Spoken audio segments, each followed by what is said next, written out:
ملک کے تازہ ترین سیاسی واقعات، تیسری قسط۔ جنرل قمر جاوید باجوہ کی تعیناتی سے پہلے ملک میں 2 اہم واقعات ہوئے۔ 3 اپریل 2016 کو پاناما پیپرز آئے اور ان میں نواز شریف فیملی کی غیر ملکی کمپنیاں اور جائیدادیں نکل آئیں۔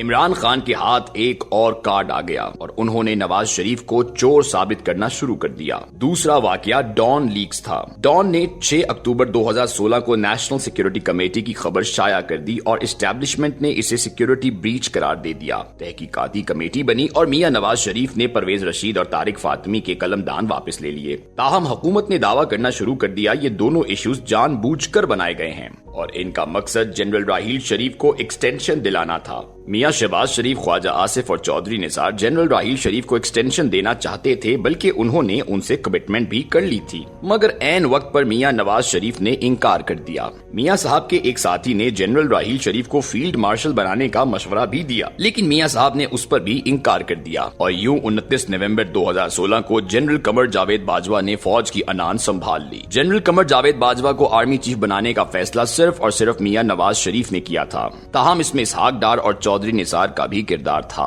مگر فیصلہ بہرحال میاں صاحب نے کیا اور اس کی وجہ صرف ایک تھی۔ میاں صاحب جانتے تھے جنرل باجوہ جمہوریت پسند ہیں، یہ کسی بھی حال میں جمہوریت کو ڈی ریل نہیں ہونے دیں گے۔ بہرحال جنرل قمر جاوید باجوہ آئے اور انہیں ورثے میں پاناما کیس اور ڈان لیکس مل گئیں۔ یہ چیف بننے کے بعد جنرل اشفاق پرویز کیانی سے ملاقات کے لیے گئے تو جنرل کیانی نے پوچھا، آپ پاناما کیسز اور ڈان لیکس کا کیا کریں گے؟ جنرل باجوہ کا جواب تھا، یہ معاملات خود بخود حل ہو جائیں گے۔ جنرل کیانی کا جواب تھا، نہیں، یہ دونوں آپ کے گلے پڑیں گے اور آپ کو بڑی سمجھداری سے ان سے نبٹنا ہوگا۔ جنرل کیانی کی پیشن گوئی آگے چل کر سچ ثابت ہوئی اور یہ دونوں معاملات جنرل باجوہ کے گلے پڑ گئے۔ ڈان لیکس حکومت اور فوج کے درمیان بلا وجہ نزاع کا باعث بنی ہوئی تھی۔ میاں نواز شریف اور جنرل باجوہ کے درمیان ملاقات ہوئی اور یہ فیصلہ ہوا، انکوائری کمیٹی کی رپورٹ آئے گی، حکومت ذمہ داروں کو فارغ کر دے گی اور یوں یہ ایشو ختم ہو جائے گا۔ حکومت نے 29 اپریل 2017 کو انکوائری رپورٹ جاری کر دی اور تحقیقاتی کمیٹی کی سفارشات پر عمل درآمد کے لیے وزیر اعظم آفس سے نوٹیفیکیشن بھی جاری ہو گیا۔ آرمی چیف اس وقت فلائٹ میں تھے اور مشہور زمانہ نوٹیفیکیشن ریجیکٹڈ کی ٹویٹ آ گئی۔ میری معلومات کے مطابق یہ ٹویٹ آرمی چیف کے نوٹس کے بغیر جاری ہوئی تھی،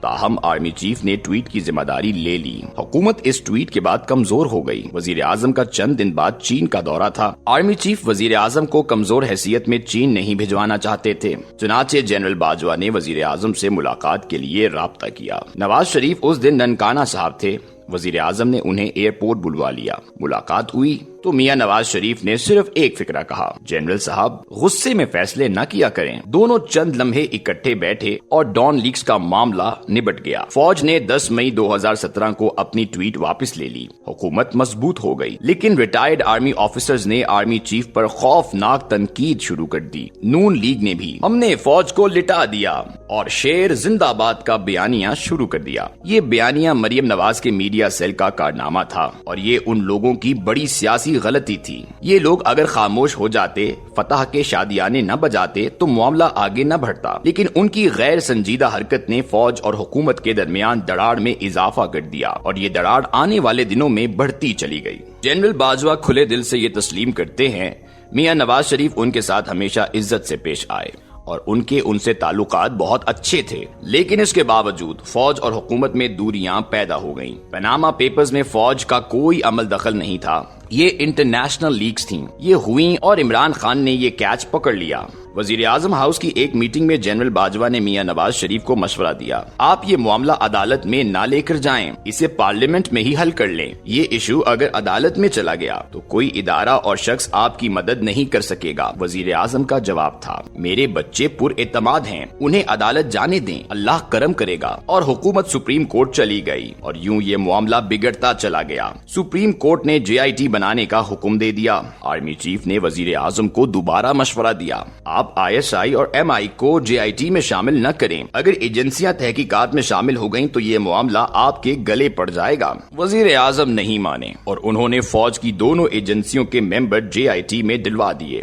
اور اس کے بعد معاملہ پھیلتا چلا گیا۔ نواز شریف کے قریبی ساتھی یہ تسلیم کرتے ہیں D G ISI lieutenant general Naveed Mukhtar کی تعیناتی وزیر اعظم کی خواہش پر ہوئی تھی۔ جنرل نوید مریم نواز کے سمدھی چودھری منیر کے رشتہ دار تھے اور مریم صاحبہ کا خیال تھا ان کی وجہ سے ان کی فیملی کو پاناما کیس میں ریلیف ملے گا۔ یہ تعیناتی ہو گئی، لیکن آرمی چیف نے میجر جنرل فیض حمید کو ان کا سیکنڈ ان کمانڈ بنا دیا۔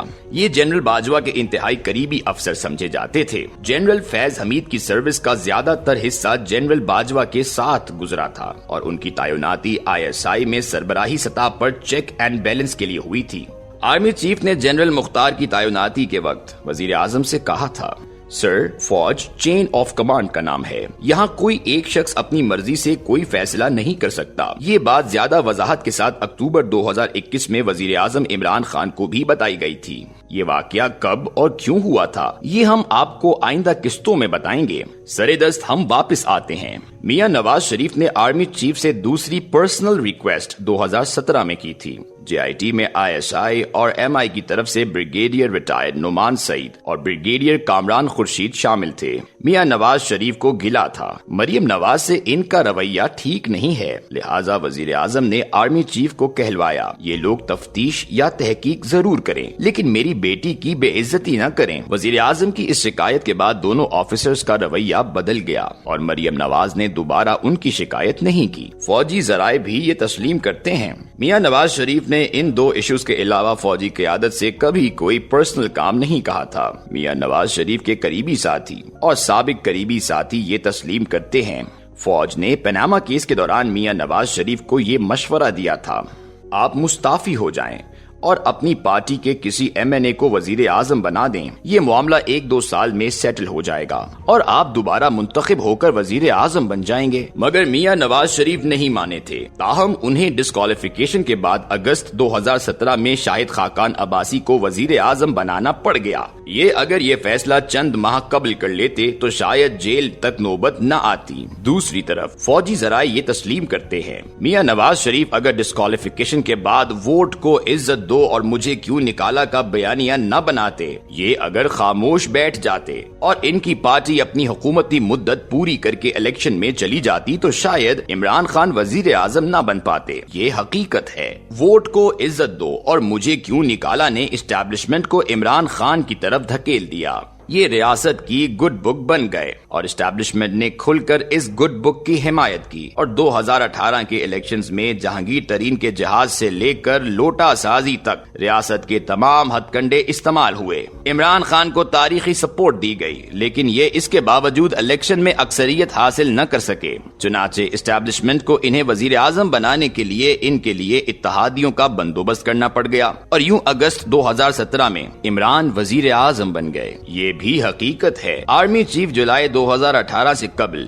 عمران خان سے کبھی نہیں ملے تھے۔ یہ ان کے وزیر اعظم بننے سے چند دن قبل جنرل فیض حمید کے ساتھ ان سے پہلی ملاقات کے لیے بنی گالا گئے اور عمران خان جاگنگ ٹراؤزر کے نیچے کپتان چپل پہن کر ان سے ملاقات کے لیے آ گئے اور یہ دونوں بڑی دیر تک ان کی چپل دیکھتے رہے۔ مستقبل کے وزیر اعظم کی گفتگو بھی زیادہ قابل فہم نہیں تھی، ان کی زیادہ تر باتیں تخیلاتی تھیں۔ ملاقات ختم ہو گئی اور یہ دونوں بنی گالا سے رخصت ہو گئے۔ راستے میں جنرل فیض حمید نے آرمی چیف سے کہا، سر، کیا ہم انہیں وزیر اعظم بنا رہے ہیں؟ آرمی چیف خاموش رہے۔ شاید وہ یہ سوچ رہے ہوں ہمارے پاس اب کوئی دوسرا آپشن نہیں بچا، ہم نے اب اگلے 5 سال اسی شخص کے ساتھ گزارنے ہیں۔ جاری ہے۔